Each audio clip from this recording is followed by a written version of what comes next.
Inner Voice Show is a dialogue between the host and the listeners about their relationships. This show is not an attempt to assess, diagnose, or treat any mental health or illness condition. Please consult your physician, psychiatrist, or psychotherapist for personal matters.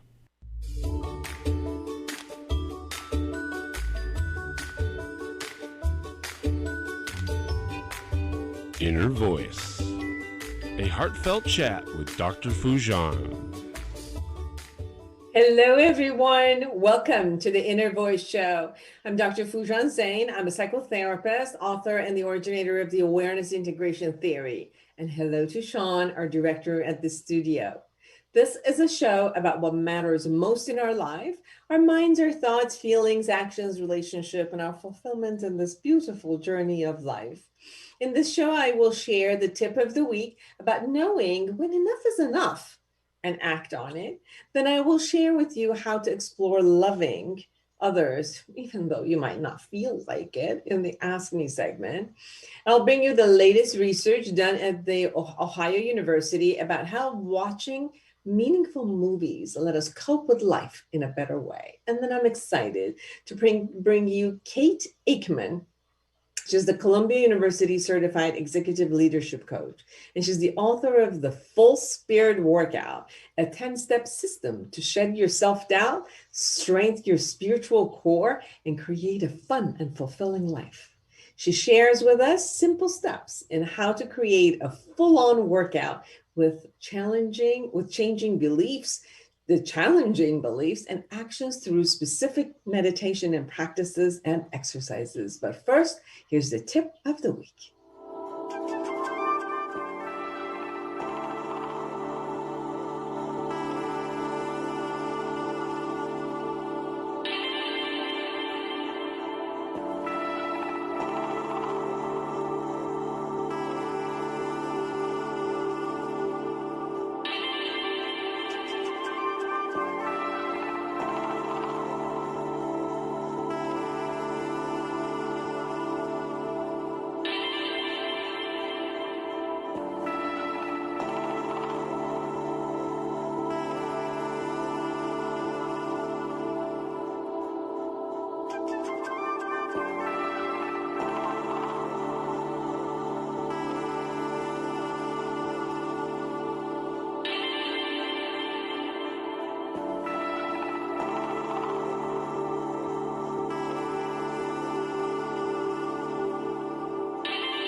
Dr. Foojan here again, tip of the week.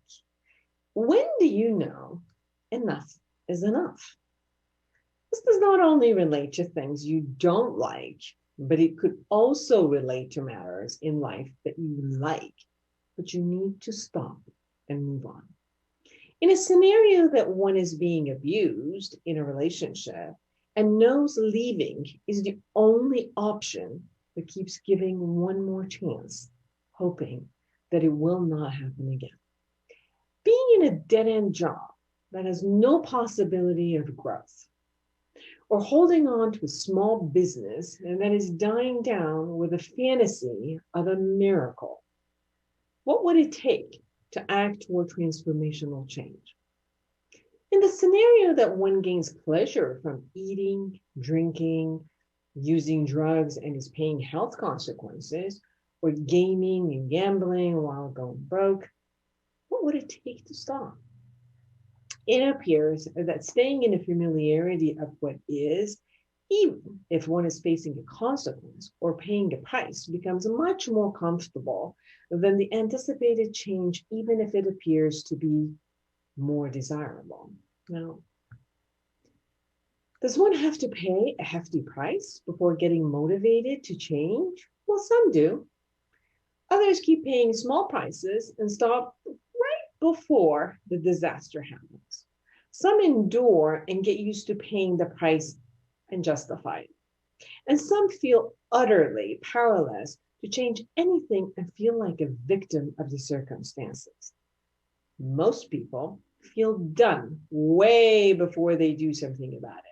They begin with small steps toward change but go back into familiar spaces of what they knew.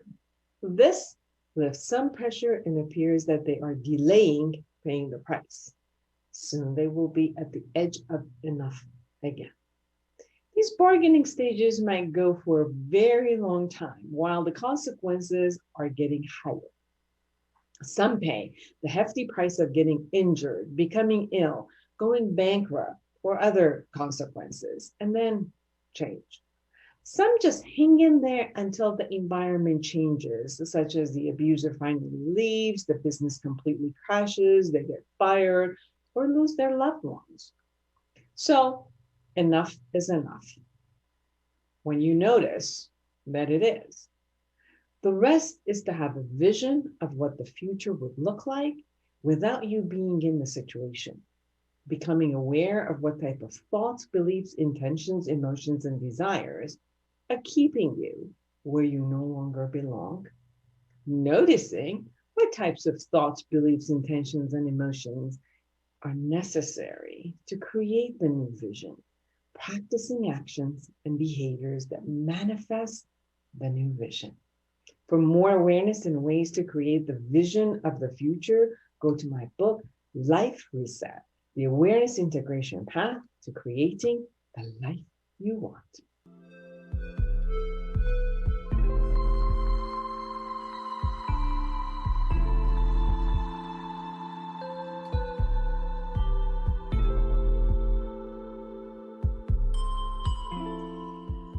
I was listening to Ram Dass's podcast, and it was interesting. He was talking about this particular story that he went to his guru, and his guru told him, and then I want you to love everyone. And then the next day he came back and said, and be truthful. So Ram Dass kept thinking about, well, if I wanted to be truthful, do I love everyone or not? And then he came to this concept of, well, I don't. And he says, well, I'm just going to be truthful. So I will look at all these people that I don't love. And he went through counting all the people he didn't love. And he didn't even like himself for doing it. So he stopped loving himself for not loving everybody else. So about a week later, he comes to his guru again, and the guru says, well, how did you do on the assignment? And Ram Dass says, well, I did look at the two instructions, and they were kind of opposing for me, because you said love everyone, and then you said be truthful. And the truth is, I don't love everyone, and I don't even like myself. And the guru said, well, do you love me? And he said, yes. And says, what are the components that you have about loving me? And then he shared, and then he says, well, then love everyone and be truthful at the time that you say that I love everyone. So I listened to that story, and I started thinking about what is it that when I say I love everyone, and what are the times that I don't, and what's the difference for me?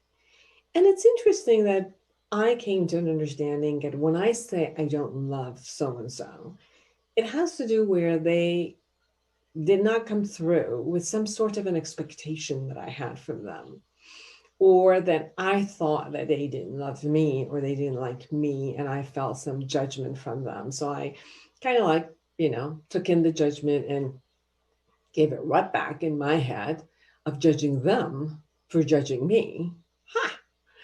So it was interesting to look into this and see, when is it that any of us would say, I don't love someone, either that they're doing a behavior that we don't like, they show by their behavior a characteristics, or something that it's not suitable for us, something that we expected from them and it didn't work out for us. So, and we think they don't like us. And it's interesting that I've talked to a lot of people where even when they've had judgment about other people, when they thought that the other person loved them, they were a little bit more lenient. and their judgment. So it seems like we really, really, really like to be acknowledged, loved, liked. And when we think that we are not, then we turn around and kind of like mirror what we experience in our projection. And it's not like they don't, it's definitely our projection. And I don't know, maybe they don't, but they still have the right to their opinion. I could still choose to love them, even though they don't like me or love me back. So then the component of, all right, well, then how can I, if I would go to the same story of the guru, love everyone and mean it and be truthful about it? And if I chose that, then what would it be? How would it be? How can I do that? And I've been pondering about this for the past week, and I just wanted to share it with you because I've had a lot of these questions from you guys, which is, well, how can I be loving during the day when there's so many things that are happening that just doesn't sit well with me? So pondering on all of those, I came up with, well, maybe the love we're talking about is more of an acceptance of people the way they are, accept of myself the way that I am, and just sending them that type of love. That it's okay that even if I think that they don't, I mean, obviously everyone has to protect themselves if they think they're being harmed by any way. A lot of people under the name of love might harm you. They're not thinking they're harming you. They're just probably, for whatever reason, think maybe that is love. They might control you, or you might control them. But if you took on that concept of, may I love everyone and be truthful, would be if I can accept people the way they are, however they are, regardless of their shape, race, color, orientation, whatever it is, whether they do it my way or they don't, whether they like the same things I do or not. I think it's more of that concept of, can I be a loving human being? And then the question becomes, why should I be a loving human being? Because it feels better to you? Because when you're constantly walking around in a nagging a nagging way of being in your head, that you're the one who's being miserable. This past weekend, I met two people where they had everything that they could ever ask for, or that their life was very meaningful in all the ways. But their brain is caught into negativity of not really appreciating themselves or all of that was being created for them. And it's more like, well, you're the one who's miserable when you're not being loving to yourself and everybody else. So the answer to the question of why should I be loving is, feels good. It's amazing. It's what you deserve. And every cell of your body can shine and get warm with that love. Then the question is, why should I give it to others? Because it's sweet to be interacting with other human beings with that type of interaction versus expectations and judgments and constantly blaming others or yourself about it. So yes, there is a feel good concept about it. But beside the feel good, I think you get much more results with being loving that you would be with being nasty or even indifferent. So however you look at it, I think it's probably beneficial to be loving and be truthful and meaning it. So I hope this helps.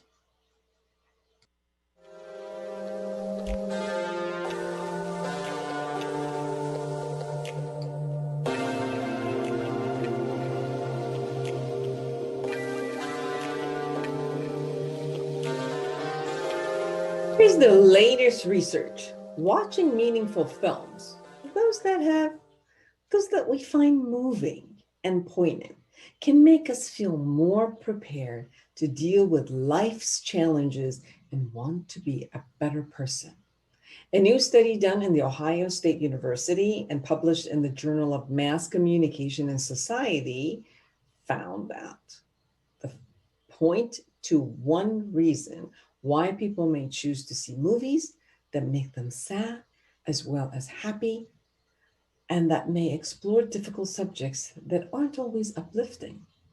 So researchers found that when people recalled watching meaningful films like The Shawshank Redemption and Up, they reported a variety of positive reactions, such as being better able to accept the human condition and make sense of problems in life.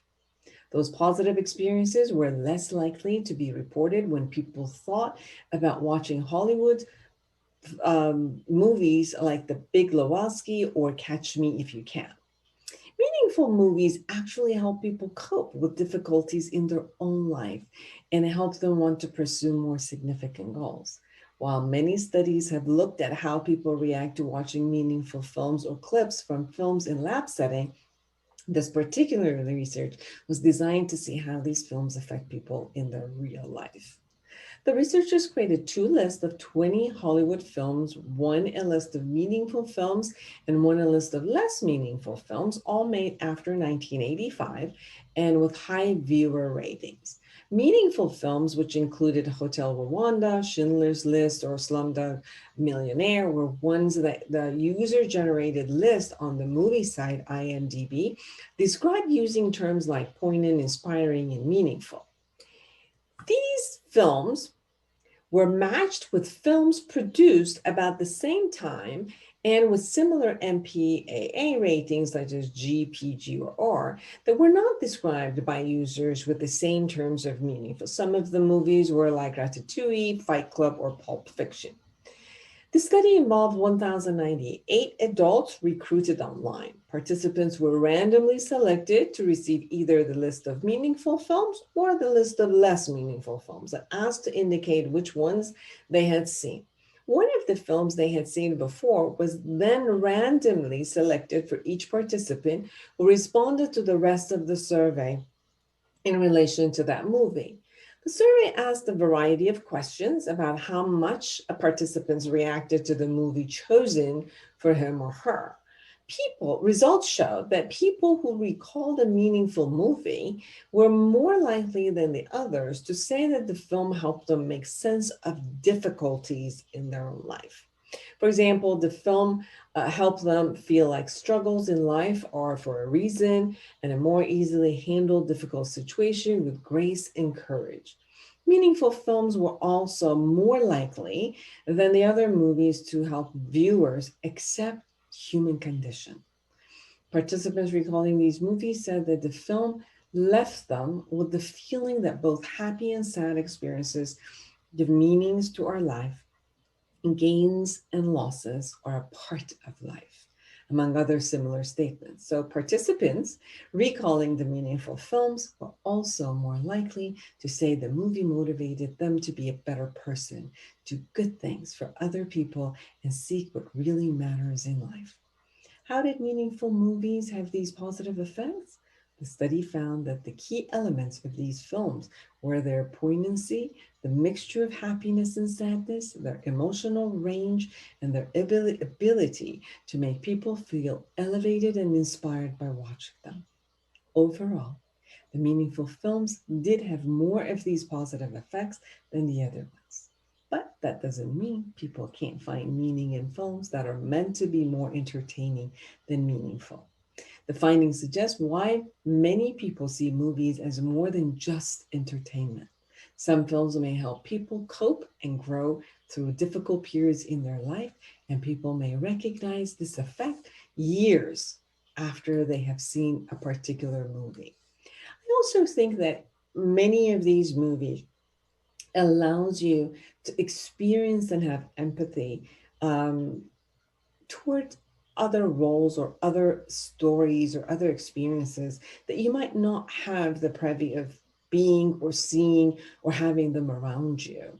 You're not going to have every experience of life. You might hear it, but a lot of these movies audio visually support you and allow you to feel what the other person feels. So when they say, I can have a better understanding of human condition, that's what really it means. I get to see what the other person thinks and feels like in real life, which I might not have the opportunity to see it in my vicinity, neighborhood, family systems. So that's how all of these meaningful movies expands our life. And thanks to the researchers for creating that.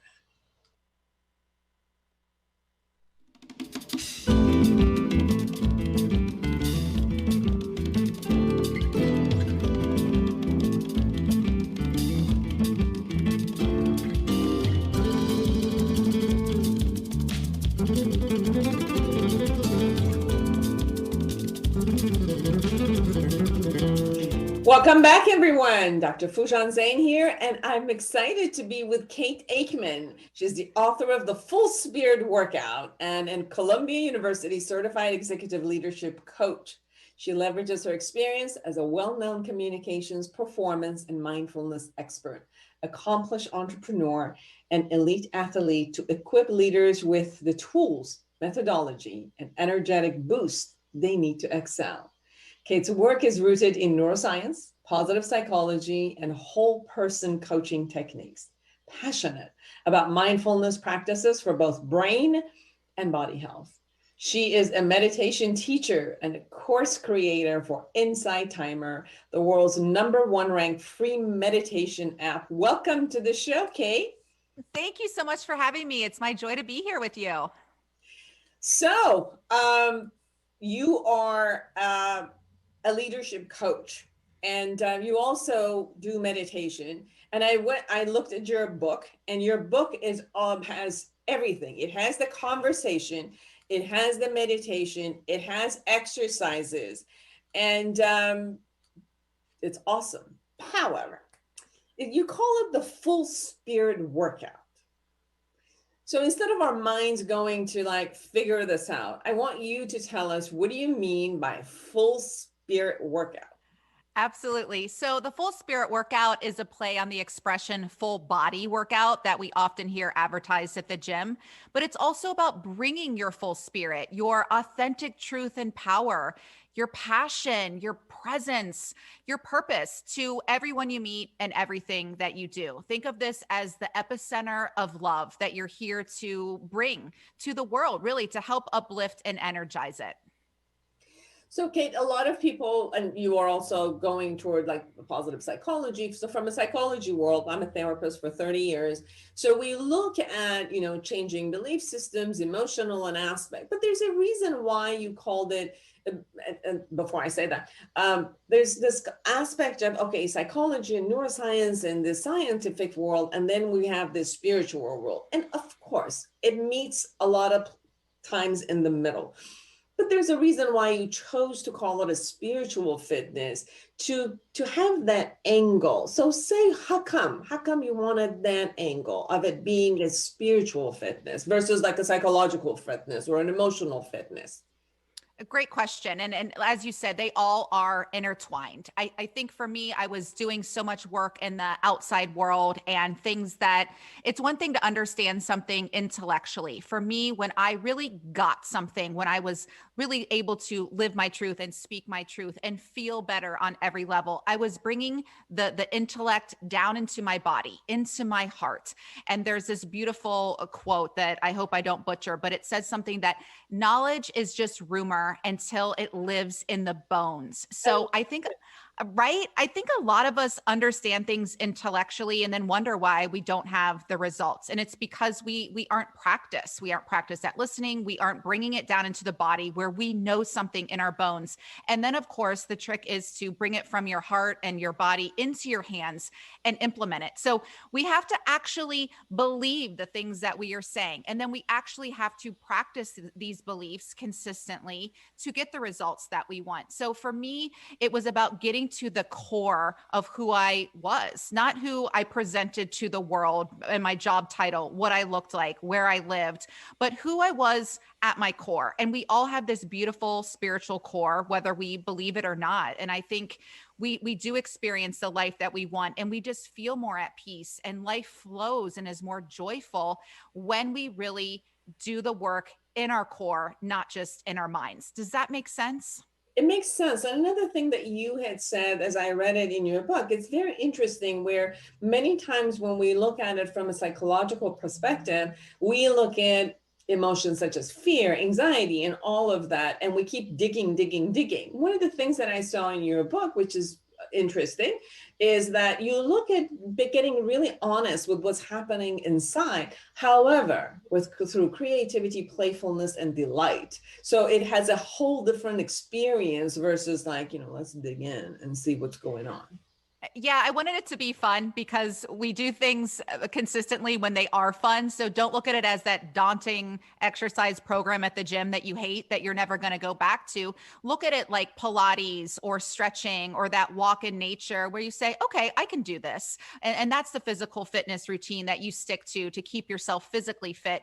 I wanted to make it fun. It's in the subtitle. I am fun, not to sound whatever, but I'm a person who believes that we are here to have fun and experience joy, and it shouldn't just be all this mundane tasks that we dread doing. So I think too, when you are working with your spirituality and getting connected to who you really are, there is that level of creativity and playfulness and looking at life through the lens of a child. I mean, children, they're more connected to source because they were just born. They haven't learned all the things that we've learned as adults that weigh us down, and a society that tells us where we don't measure up, especially as women, and everywhere we're getting it wrong.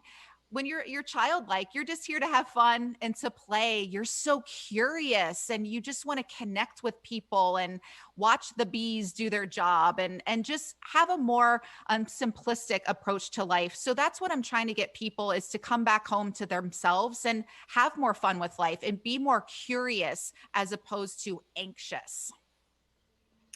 That is, that's great to be able to look at yourself from an accepting place, because I think that many times as I work with people, they have learned to have a very, very critical disciplinarian inside of them. So the minute that they're looking at inside of themselves, they're actually being punitive with themselves. So that concept of just sitting, a lot of times, as I've heard of people through meditation or calming down, the first thing that pours in, it's almost like somebody boxing at them and hitting them in their face and saying, you're bad and why did you do that? So there's a lot of criticalness inside. And this type of creativity and playfulness kind of allows this kind of healing to also happen and move forward with delight, as you say it. You also talk about, like, you begin your work in your book with the concept of a comfort zone that it's obviously familiar for us. We want to be there because it's comfortable, it's safe. I mean, it's interesting that even if it's miserable, it's still my misery. Like, I got it down. Like, I know how to handle this misery. So if we stay in that misery, even though it's miserable, but it's comfortable because I know how it ends, I know all the parameters of it.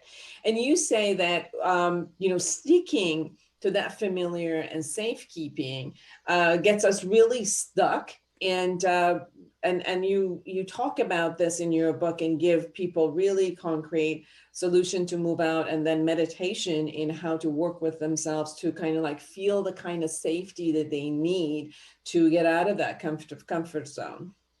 Yeah, and our comfort zones are just these arbitrary boundaries that we've created in our minds based on fear. Like you said, it's uncomfortable to be outside of the comfort zone, but this is so important because this is where we're able to stretch and grow and become the men and women who can naturally attract our desires and everything that we deserve, the opportunities, the experiences, the abundance, the relationships. And so rather than striving to get this or do that and make it happen, we become the men and women who can actually live the life that we say we want to live. And the perfect example of that is, I don't have to strive so much now to achieve my goals. People find me, I get the emails, I get the phone calls.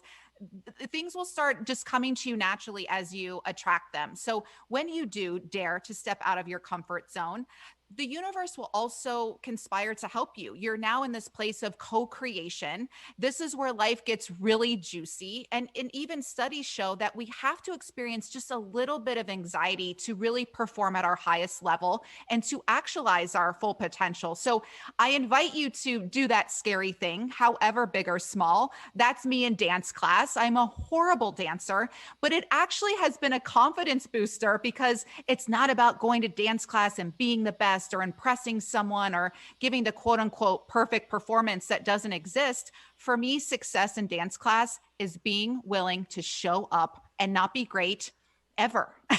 But that's the beauty in it. And then just the endorphins and the musculature that I build by just having fun and showing up in a space where I'm not a pro or expert is so liberating. So try it out for yourself. Please let me know how it goes.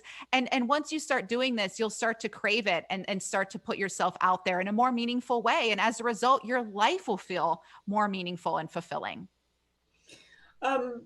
In order for us to be able to create that kind of a safety to move out, you also talk about characteristics, inner characteristics that we could cultivate to create that could help us to move towards some of the fears that we might have. You talk about the characteristics that are in us, or we can actually look upon outside and to kind of like, take it on, borrow it, and learn from it. So can you share a bit about that?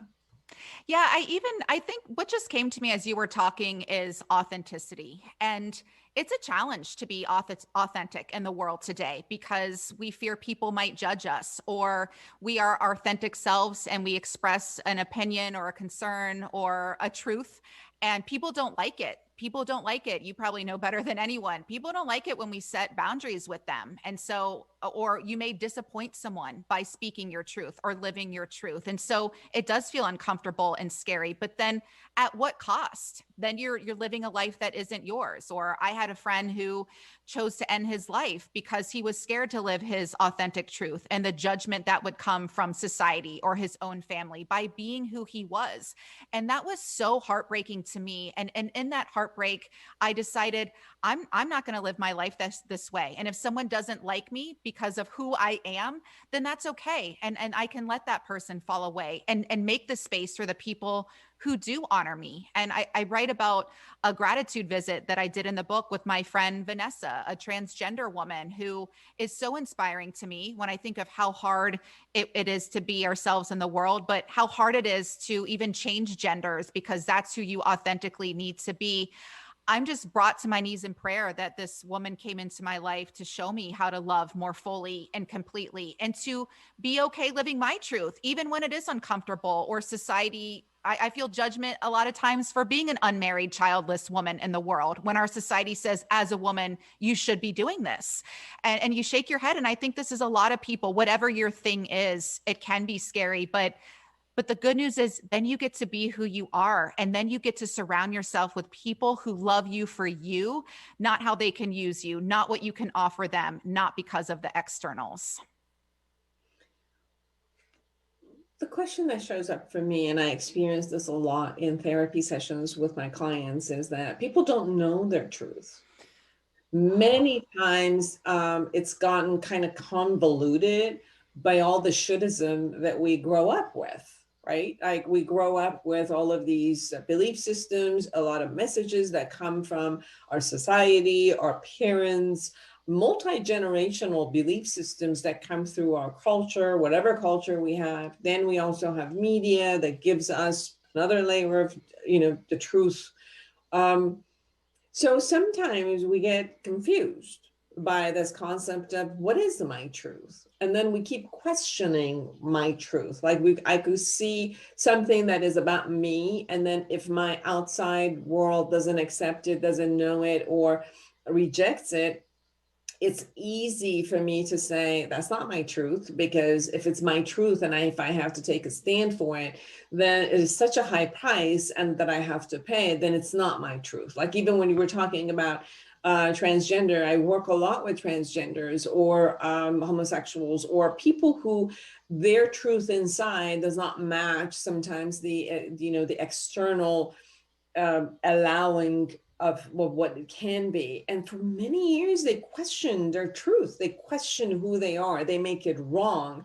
They become punitive about who they are until the truth kind of like resists and says, no, no, no, no, you got to take me. What are your thoughts about that, about how to unlearn what's going on, the lies, the mistakes, the other news, or whatever it's out there, even if it's not a lie, but it belongs to other people and it's not my truth, it might be theirs, and how to find my truth. And I know that in your book, you give specific meditations for people to kind of like find their truth and believe in it. Yeah, thank you. It's such a great question. And thank you for the work that you do with a lot of marginalized groups. And it's so important, and you empowering them by allowing them to just be who they are and your presence. I think that's such a gift that we can give people. If you're not a coach, if you're not a therapist, just a human being, and loving and accepting people as they authentically need to be. And maybe that means they can't be in your life. And maybe that means you might not have a relationship with them, but giving people the freedom to be who they are. But that starts with us. We have to give ourselves the freedom to be who we really are underneath all the titles and labels. And I've got lots of titles and labels like you and everybody else, but underneath that, I identify as a woman who is committed to healing, not just my own healing, but the collective healing. And I do that by telling my truth, by talking about dark moments openly and vulnerably and candidly, because we've all had dark moments. This is part of the human experience. And I think the more that we can own and accept that and share it and invite others into that place of acceptance and sharing and just being honest with ourselves and not so worried about what others think or looking cool or impressing people. You know what's really cool and impressive is being who you are unapologetically and going for that. And I think if you're scared and stuck right now and don't even know where to start, I say start with 5 minutes a day of what I call sit and stare time, where you just sit with yourself without all the distractions in a quiet place, stare out the window, stare straight ahead, and check in with yourself like you would a small child and ask, how are you doing? What do you need right now? What's working? And if you're feeling really courageous, say to yourself, great job. I'm so proud of you. You know, we get so offended when other people don't see or hear or acknowledge us or tell us they're proud of us or say, hey, great job or congratulations. But think of how often, or I guess how infrequently, we don't even do that with ourselves or acknowledge ourselves in that way. So I think the more we can sit in that quiet space and really tune into ourselves, then we start to know who we are. And then you're less concerned about what people think. You don't need to compare yourself to others because you're so grounded in yourself and you actually like yourself. So you need less and less validation from other people. When we talk about the spirit's immunity in your book, obviously immune system right now is very important to all of us. So we have an idea about how to maybe keep ourselves healthy and keep our immune system high, especially because we've got a disease going on around the world. So I think we're a little bit more sensitive into our body and physical immunity. People are not necessarily tuned into their psychological immunity or spiritual immunity. And in your book, you talk about how can we build the immune system for our spirit. Can you share a bit, please? Sure. One of my favorite practices is what's known as savoring. So for example, I have my espresso every morning, my Italian espresso. And rather than just having it, mindlessly while I'm distracted or watching TV or thinking about all the things I have to do and trying to get ready, I take that time to sit quietly, and I do. And this is a practice I learned in Tibetan meditation. And I think about everything that it took to bring those coffee beans to my house and in their pretty package, and think about, even this meditation I did, it's like, imagine that you're drinking a cloud and the water and the streams, everything that cultivated these beans. And it sounds funny. You feel a little absurd at first that you're spending all this time thinking about clouds and coffee beans. But then you're able to really appreciate this drink and this drink that is giving you pleasure and giving you some energy. And for me, it's just part of my morning ritual of just sitting by the fireplace and the quiet and contemplating. And so Savoring, if you share it with somebody else, it heightens it. That's why we take these pictures on our lovely vacations, right? Because we like, oh my gosh, this sunset or this view is so gorgeous. I want to take a picture of it and save it forever. But also photographing it in your mind and again, bringing it into your body and into your heart. And in that way, I mean, Lake Como and Lisbon and these beautiful places are always within me, and I can access the memories at any time and just savor the experience. Or you savor that conversation that you've had with a loved one when they're expressing their love for you, and hold on to those things. I mentioned the gratitude visit. People are familiar with writing down things they're grateful for, but take it a step further. Write a 300-word letter to someone who has helped your life in a profound way, who you've never properly thanked. Usually, what do? We wait and say these things at someone's funeral. Write it to them now and show up at their house. Don't tell them why, and read it to them. Your well-being in life will transform for the better so dramatically, as will the other person's. And then you have this new profound bond with them that no one can ever break. These are the things that science shows, and my personal experience shows, increases your well-being and happiness, as opposed to all the shiny objects that society says we need to be worthy of anything. They're nice, and you may feel happy for 15, 20 minutes, and then it's on to the next thing and the next thing and the next thing. But these psychological immunity boosters, like savoring, like the gratitude visits, like visualizing your miraculous day. What are you doing? Who are you with? Taking yourself on that journey, which I give you in all the meditations in the book too. These are the things that are actually going to boost your psychological immunity and increase your well-being. The concept of gratitude visits that we also get from positive psychology, and what you just said about just sitting and really enjoying, but not only enjoying what I'm experiencing right now, but enjoying what you said of how the earth and the sun and the moon and everything has to come together, and all of these human beings have to come together in order for me to sit here and have pleasure. And I think that when we look at it from that place, it's harder to take things for granted.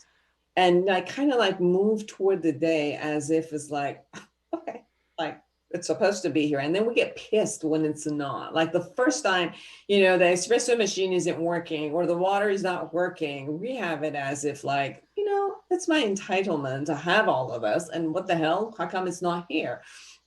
Well, when you really look at the bigger picture of what it took for this to be on your lap, to be in your life, and what a system there is. And I think that that also creates another layer of being responsible for the whole system, that the same way the system is working, so I have pleasure. How can I, in my decision makings and the way of being, also be responsible for this full system? Because the same way somebody, so many people do things that affects my life, it's not just one way. It also we have to realize, how do I affect everybody else's life? And that way of being responsible for that matter, I think that it also creates what you call the full spirit workout. Yeah. And thank you for saying that. And even as I'm looking at you, I'm noticing, like your beautiful clothing and your beautiful hair and makeup. And you think of these things we just take for granted, or you're right. We have it every day, or the person's expertise and coloring and styling our hair and all that went into the beautiful lipstick, the exact shade, the moisturization, the clothing. I mean, I've tried to do some of these things. It is so much work. Or cooking. I'm a horrible cook. And so when someone prepares this delicious meal with love, I think, wow, that's skill, that's talent, and it's so flavorful. And then you're right, extending it to ourselves, and whatever your job is, wherever you are in your journey, maybe you're not where you want to be right now financially, or doing a career that lights you up, but giving it your all, that's going to take you and catapult you into the right position, because you're showing up with your full spirit, like you actually mean it, and treating everybody with kindness. I think of every time I go to the grocery store, and I know we're all in our masks, but looking at the cashier and smiling at that person with my eyes and wishing them a great day. And then I'll hear the person go from being a little grumpy after I shower them with love. They treat the next customer a bit better. And then it creates this ripple effect. And our energy matters, and how we show up matters. And you never know what that cashier or anyone you're coming into contact with is going through. Maybe they just lost a loved one. Maybe they just got diagnosed with an illness. We don't know. I mean, even if quote unquote nothing is wrong, this has been, I'll let you say it because you're the psychologist, arguably the most traumatic year of any of our lives. And we need to give ourselves a little more grace and also let other people off the hook and just extend that simple act of kindness, which is another psychological immunity booster that I think we think, I don't have time to be kind. I'm pissed. I lost my job or I didn't have this thing. But you will get these things that you want a lot quicker and easier when you are in that vibrational space of gratitude and acceptance and kindness and being really conscious and intentional with the energy that you bring to the table with everyone that you meet, not just your family or friends, but strangers on the street. How much does it cost to smile at someone? Again, I know you're wearing a mask, but you can feel it energetically. And I know how much it shifts my day. Yeah, we're all so connected. Yeah, and we can smile with your eyes. It's interesting where, now that we look at each other through a mask, you can really read each other's eyes. Although it's nice to see their mouth, but there's so much information that you could get just through the expression of eyes, and you can smile at people with your eyes. The other conversation that shows up also in your book is that it's the looking at having gratitude at the bigger picture and looking at everyone. There's also this concept of sometimes we take the ones who are very close to us for granted, our relationship, intimate relationship, families, and all of that.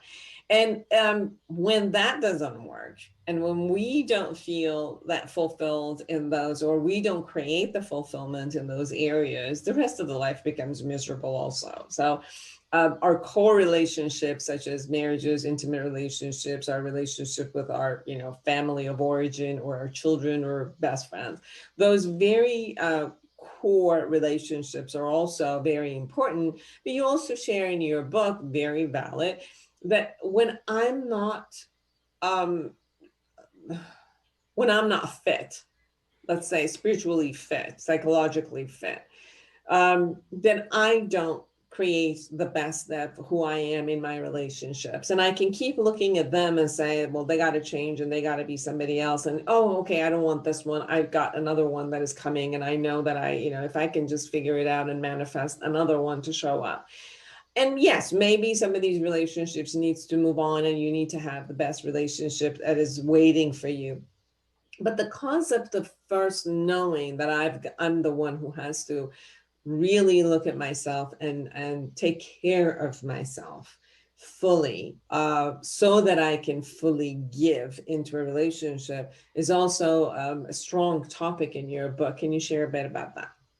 Sure. I think relationships are soul assignments and they're lifetime assignments. If it's your family member, spouse, kids, and this doesn't necessarily mean you like these people, but they are lifetime assignments. And so rather than making this laundry list of who we want everybody else to be, I think it's a lot more powerful if we can make a list on who we want to be and embody those characteristics. And so instead of expecting people to do, be, or treat us a certain way for us to be okay, we do that for ourselves, and then we're able to extend that outward. And some people will fall out of your life and others will come to you because you'll be attracting people at a different vibrational level. You'll be a different person who attracts someone who is able to love you in a deeper, more meaningful way. And I think there's this notion that, this person has to do this or I'm not going to love them. It's easy to love people who are saying and doing everything we want to hear, right? But the challenge is to love people and be loving when people aren't behaving well, when someone is a jerk, and to extend that act of forgiveness first to ourselves and to other people, and to really let people be who they were not yesterday, meaning that person, you are justified in your anger by the way that person treated you, but hold the space for them to be a more enlightened version of themselves today, to get it right today, rather than this whole cancel culture or just cutting people off. And sometimes the right move is, as you know, you do need to set the boundary and you do need to have physical distance and emotional and mental distance from this person. But I think the more that we can put the focus in on ourselves and having us be the dream partner, the dream relative, the dream friend, then that's what we'll have in our experience, rather than like this person stinks, shame, blame, criticism. Because spiritually speaking, when you shame, blame, or criticize another, you're also shaming and blaming and criticizing yourself. And the judgment you feel for yourself will be even stronger. Yes, absolutely. You also talk about building resilience and confidence, which would be the core aspect of your personality and the spiritual fulfillment. You talk about 5 Ps. So can you share with us what your 5 Ps are? Sure. So it's presence, patience, purpose, preparation, and practice. And because I love you and your audience, I'll give you 2 bonus Ps, and that is pause and person, as in be a person. And I know we don't have hours and hours, so I'll just quickly go through them. And presence is being fully present. So you know when you're fully present because your kids or your animals aren't going to be like, hello, pay attention to me. There's nothing cuter than my face. Why are you on your phone? Why are you looking out the window distracted? And also bringing your presence, showing up like you mean it. You've got something to say, which everybody does. Patience, I think of country singer Shelby Lynn. In 2001, she won Best New Artist. And when she accepted her award, she said, Best New Artist, it only took me 13 years and 6 albums to get here. The only Grammy moment I ever remember in 20 something years, because while she was gracious, she was also kind of mocking it. Like, I'm not a best new artist. I've been at this forever. So I think, holding on loosely to your goals, not gripping so tightly, and giving some trust and surrender to the process, that will actually bring your goals quicker rather than repelling them. Purpose is your why. Why is this important to you? And when you have a strong why, you'll achieve your goals. You'll build the confidence. If your why is, well, I just want some more money, may not happen as quickly, and you probably won't be as motivated to continue. If your why is you want to honor a loved one's memory who is no longer with us, like I did for this book, you'll be able to continue even when things get really hard. And the days you can't show up for yourself, show up for your organization or team or family or a cause greater than yourself. Preparation, of course, you're going to be more confident when you're prepared. So build that consistency of habits, which leads to behaviors and results. So consistency and practice. There's this notion, I think, that if you reach a certain level of success, you don't have to practice much anymore. You're like, I got this, or I'm confident. And I think of Tom Brady, who we're the same age. We were both Big Ten athletes at the same time, and he's still winning Super Bowls, and my knees hurt when I go to Pilates, but so I bow down to you, Tom Brady, but he trains harder than anybody, not because he's the worst, but because he's the best. And pause, this is non-reactivity. This is spiritual fitness in practice. This is not feeling the need to tell that person off when they're rude. This is not immediately responding to the upsetting text or email. Taking a pause, sitting with yourself, taking a breath before responding, if you need to respond at all. Maybe you don't. And person is one of my favorites too, as in be a person, because someone like me, I've always been so obsessed with performance and perfectionism. And my speaking coach likes to just say, just be a freaking person. We're in love with your humanity and your rawness and real. So to everybody, just be a freaking person. We love you. You're good enough as you are. Just show up and have some fun and forget the rest. Kate Eckman, everyone. Kate, 1 minute. Anything we haven't shared that you really want everybody to know? I think I just want everyone to remember, or maybe you're noticing for the first time, just how very powerful you are, and that you can do whatever you decide is important enough. So if you aren't feeling that way, unsubscribe from the struggle and the societal standards you don't even believe in anyway. Tune back into your heart, into your body, into your breath. Remember who you are. We need you here to utilize your gifts and strengths that only you have.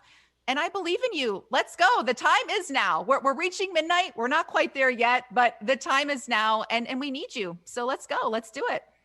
I know I said 1 minute, but something you said also in your book would have to do with the social media aspect. How can we create that type of a full spiritual workout and kind of, take yourself away from the social media, but what part of it? Because I think it's not feasible to say, I'm not going to be in social media, because this is another way of being in communication with people, and even for them to get to know you. It's no longer that people just go to your website to get to know you. By the way, kateeckman.tv, everyone.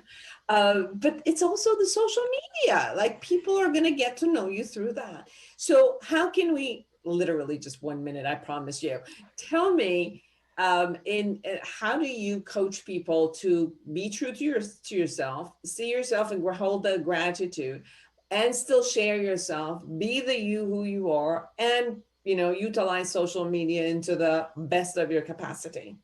Sure. So I think be super intentional with your time on social media. And when your intention is to connect and collaborate and genuinely engage with people and share a message and focus on what you can give rather than what you can get, and falling into the comparison trap and how you don't add up. If you're in the space just to connect with people, use social media. Social media uses us, so use it right back. Use it as a place and platform of connection, a place everyone's mad at the media. You're the media. You're the media through your message. So say what you want and need to say in your own powerful, authentic way, and then engage with people and let it work for you rather than against you. Wonderful. Kate Eckman, author of The Full Spirit Workout, a 10-step system to shed your self-doubt, strengthen your spiritual core, and create a fun and fulfilling life. So get that, everyone. Go to kateeckman.tv and get to know her more and get her book. Thank you so much for being on the show. Thank you so much for having me. You're amazing. I could talk to you all day. I appreciate your wisdom and your joy. You're bringing the joy. I appreciate you. It is a joy to have you. And for everyone who's out there, create an amazing life for yourself and everyone around you. And until next week, bye-bye.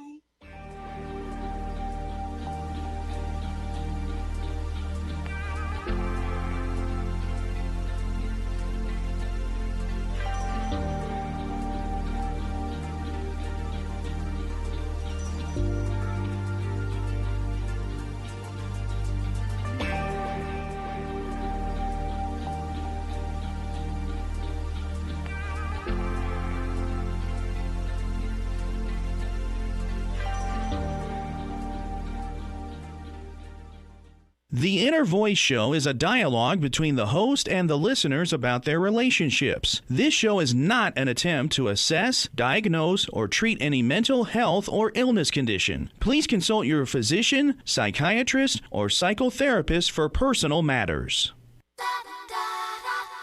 Listen to